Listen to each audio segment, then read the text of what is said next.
And welcome to our talk today on best management practices for horse owners.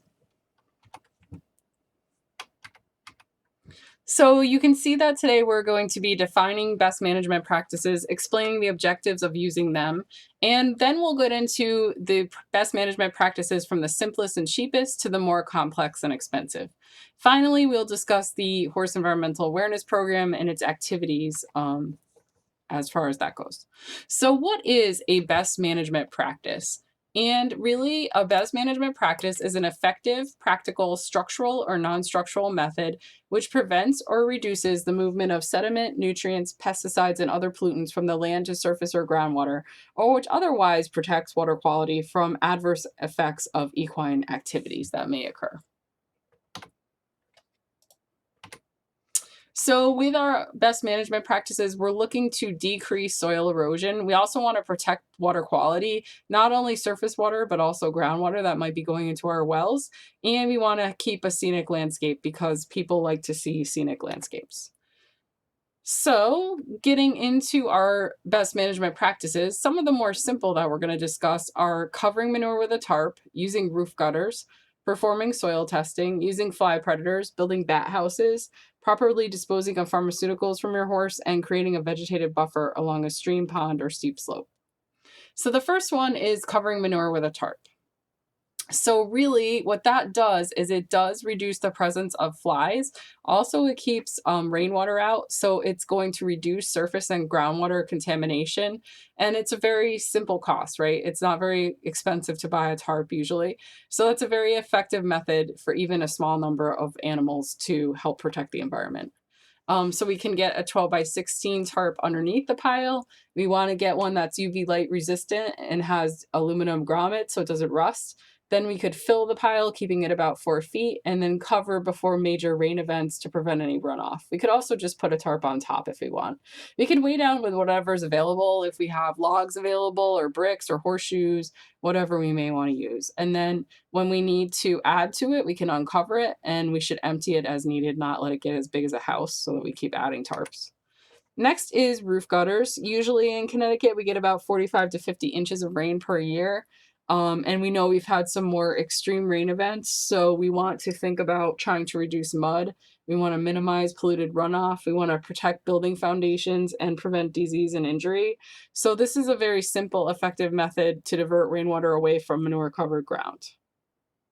Just putting on a gutter. We have our downspout that you can see in the photo, and that's going to take that water away. Keep clean water clean, and dirty water stays dirty. So we want to install the gutter and downspout. We could do it yourself gutters, or we could contact a local installer. And we want to make sure we design them for roof size and storm frequency so that they're large enough.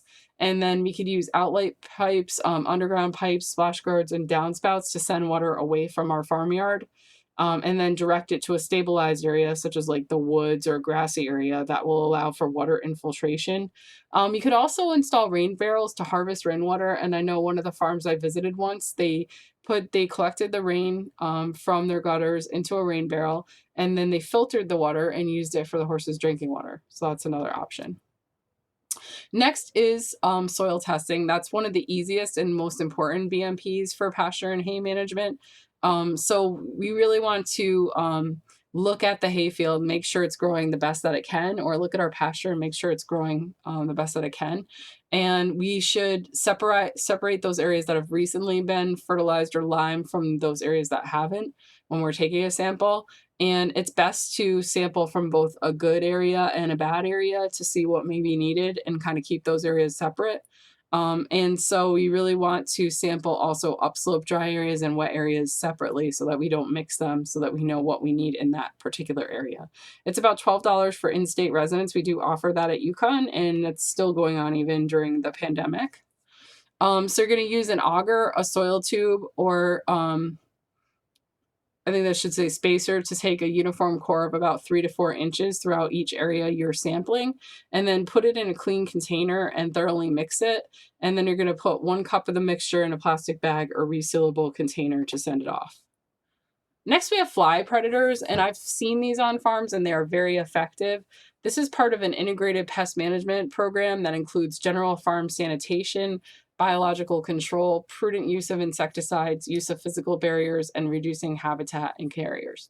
So these little tiny stingless wasps lay their eggs in the fly pupae, and they use the fly pupae as a food source, and they kill the pupae before the fly can develop. So they send them to you in a little container, almost like a prescription bottle, and they usually have shavings with them, and you add them to hot spots like manure piles near water, near hay, near organic places, and they're sent to you based on the number of horses present and the time of year. So the person shipping them to you will ship them to you based on the number of horses and the time of year, and you'll get more than one shipment generally. Again, those work really well. Next, we have building a bat house. We know that the bat has been in trouble because it's had white nose syndrome. So this is one thing we can do. Bats eat about 600 to 1,000 insects per hour, so that can help us reduce our use of insecticides, and they're pretty awesome. A bat house is a summer residence for the common species of the little brown and the big brown bat in Connecticut. Usually these bats like to be found within a quarter mile of water, like an open or wooded area, and they want the bat house to have full all day sun, and it should get up to about 80 to 100 degrees inside. So the best protection for these bats is to protect them from predators by mounting them on the side of a building or a metal pole so that the predators can't get in and get the bats while they're sleeping. You want to use 3/4 inch roosting spaces to reduce wasp use. And if you keep an open bottom, then we're going to have less problems with birds, mice, squirrels, and parasites getting in there. So usually you should mount it at least 12 feet above the ground. 15 to 20 feet would be even better. And there's directions on building them available at DEP's website. And then you want to properly dispose of pharmaceuticals from your animal. Again, we've talked about that with people. It's important to prevent groundwater contamination because even after sewage treatment, they found drug residues in water. So we're going to leave unused, unneeded, or expired drugs in their original containers and then mix them with kitty litter, coffee grounds, or other undesirable substances, and then put in another impermeable, nondescript container to prevent identification. If we have a solid drug, we'll add a little water, then put in another container, and look for community pharmaceutical take-back programs, although I know that they're doing those less and less because now they just want you to dispose of it yourself using these methods. The other simple practice we could do is to create a vegetative buffer along a stream, pond, or steep slope. And this would be effective for filtering nutrients, pathogens, and sediment from stormwater runoff. It will also protect sensitive resources, and it may also provide wildlife habitat. And the width of this buffer will range from 35 to 100 feet. So we stop mowing it, we maintain existing vegetation, we wouldn't let a horse graze on it or other animals. We want to remove any invasive species and replace with non-invasive native species, using a mix of trees, shrubs, and ground covers rather than one plant type. And if we plant native species in there, we're going to choose non-invasive shrubs and saplings, which will help increase the uptake of nutrients. And this will trap sediment and keep runoff from getting into the lake. So it's designed to be like a little barrier to things being put into the lake. So next, we're going to talk about some more complex pest management practices. So we're going to talk about creating a sacrifice area, a stream crossing, using composting, creating a diversion ditch or swale, and creating a manure storage facility like you see below, and using pasture rotation. So a sacrifice area sounds kind of grisly, like we're going around killing rabbits or something, but it's also known as an exercise paddock, turnout area, heavy use, or all-weather paddock. It just means that it doesn't have any ground, so we're basically giving up one piece of land for the benefit of the rest of it. That's why we call it a sacrifice.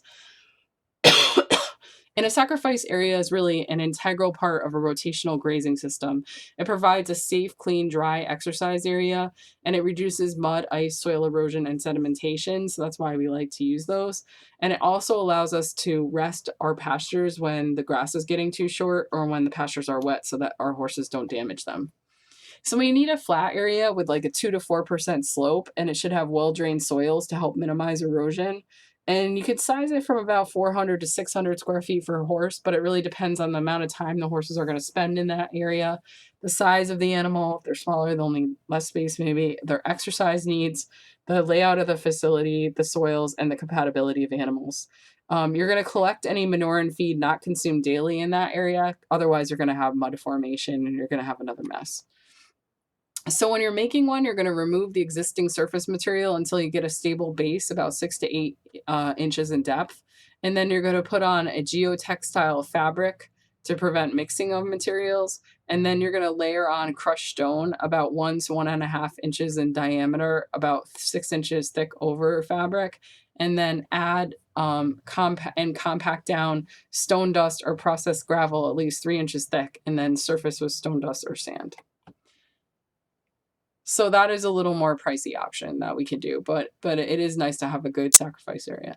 Next is creating a stream crossing, and this is a way for horses to get across the stream without causing erosion or stream contamination. But before we do this, we have to consider the characteristics of the stream, its location, its purpose. If there's traffic on the stream, that's going to decide if we would use like a culvert or a bridge, how long we want this to last, longevity, the cost, and the design. So you can use a culvert or bridge. You can see this is a bridge down below at the Grand Canyon that's being used. So you want to locate it where stream banks are stable, preferably where they're flat and they're high above the water. Otherwise, if they're not flat, it's going to be difficult for the horse to get onto the bridge or the culvert. The culvert has to be properly sized to handle the quantity of water that's going through. Usually a bridge is better if there's a large stream and it also has fewer impact on aquatic life. Usually you're going to need federal, state, or local permits. So you always want to check first locally, and then you might need to go to a higher level. And then you want to fence the stream bank to discourage other crossings so that animals don't cross anywhere else, and provide an alternative water source or use stones to minimize erosion if no alternatives are possible.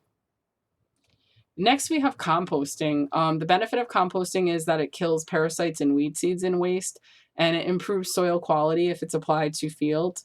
And it doesn't cause nitrogen depletion that happens when uncomposted horse waste is spread on different plants. And it contains plant nutrients that help plants grow.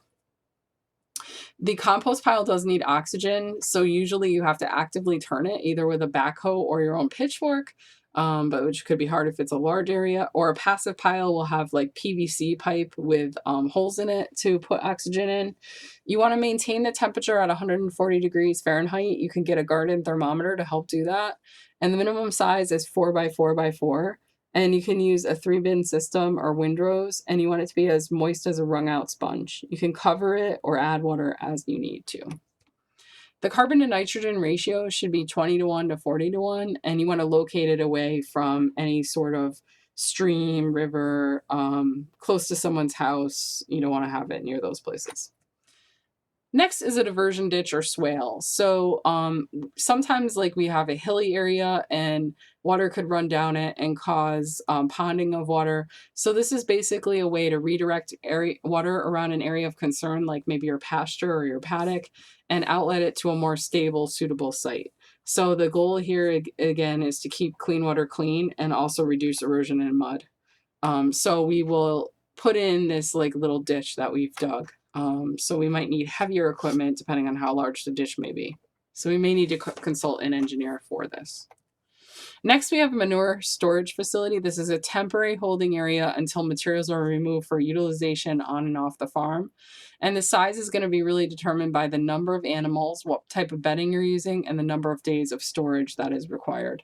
So you want to divert clean water away using a roof gutters, a curb, a wall, or grading the land. And make sure that you pick a location easily accessible year-round and big enough for all the equipment that you need to get the manure back out. And locate it as far away from property lines and water sources as possible. So you want to have a concrete floor, a 3-sided wall with at least a 4-foot high with footings to hold manure or scrape it against during clean out is helpful. You also want to allow enough height and width for equipment access, and gutters and the pipes should outlet to divert clean water, and subsurface drainage to keep seasonal groundwater away from the structure. The next thing we have is pasture rotation. That involves dividing one larger pasture into smaller grazing areas and allowing the smaller pastures to recover in between use. This helps make sure that overgrazing doesn't occur. So if that happens, areas become compacted and then they'll be eroded and they will not have adequate forage cover. So we're trying to prevent that. So a rule of thumb is to graze animals when grass is 8 to 10 inches and rest it when it's 3 to 4 inches high. And we can use temporary fencing to divide pasture and rotate animals to a new paddock as needed. So we can just keep moving our fence. And we want to keep grasses in a vegetative state with a combination of grazing and mowing. When we're using pasture rotation, we need to soil test and reseed if we don't have good pasture presently. And we want to plant using a no-till planter. And again, use a sacrifice area to rest pastures that are recovering from grazing or when you have to limit grazing time. And avoid putting animals on wet pasture because that will destroy vegetation and compact the land. Here is a website that has more information. This is my former HEAP committee that helped create the Horse Environmental Awareness program and the award that we used to have, but that program has since gone defunct. So this is some signs from people. We do still have the video. We have actually 2 videos, and if anyone has any questions at this time. Thanks for coming today. I really appreciate everyone's attendance, and I hope you enjoyed our talk.